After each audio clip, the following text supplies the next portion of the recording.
AI দিয়ে সুন্দর সুন্দর ছবি উঠছে, ভীষণ ভালো লাগছে এই বয়সে।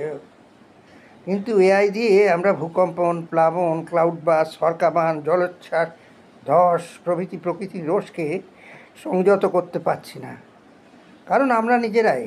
আচ্ছা, এই বঙ্গে পরিবেশ মন্ত্রী কে আছেন বলতে পারেন?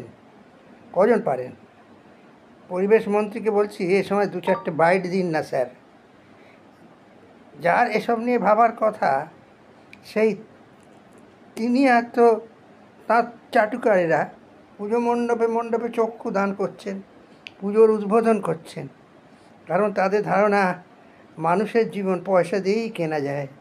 এমএলএ, এমপি, পঞ্চায়েতের মানুষজনের মতো খেটে খাওয়া অসংখ্য প্রান্তিক মানুষজন নয়, অল্প সংখ্যক যেসব চাটুকার, মন্ত্রী, শান্ত্রী, শিল্পী, কবি, আধিকারিক, নগররক্ষক, অম্লরোগী রাজনীতিকরা আছেন। একটা সময় তারা দীঘা চলে গিয়েছিলেন ঠুঁটো জগন্নাথ প্রতিষ্ঠা করতে, হিন্দু ধর্ম নিয়ে মাতামাতি করতে। সময় পাননি রুপটপ হোটেলের কী অবস্থা খোঁজ খবর নিতে গিয়ে, দাঁড়াতে পারেননি সেখানে।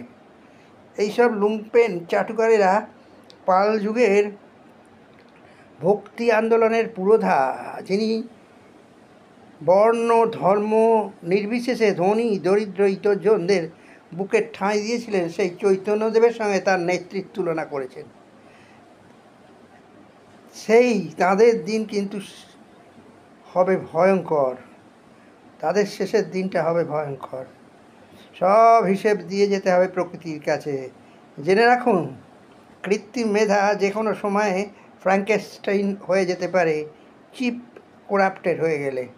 জুরাসিক পার্ক ছায়াছবিটা দেখুন, আবার টাওয়ারিং ইনফার্নো সম্ভব হলে আবার দেখুন। নিদেন পক্ষে বার্নিং ট্রেন তো সহজেই দেখা যাবে।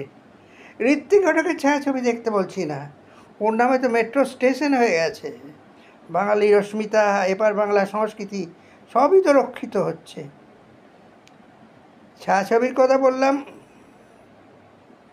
এইসব ছায়াছবি দেখে নিন, তারপর কর্পোরেট হাউসের ছায়াছবি হইচই দেখুন, আর হইচই করুন।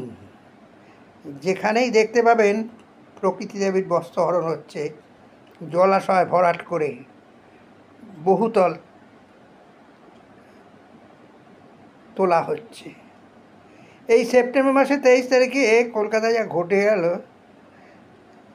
সে তো আপনারা নিজেরাই অভিজ্ঞতা দিয়ে বুঝেছেন।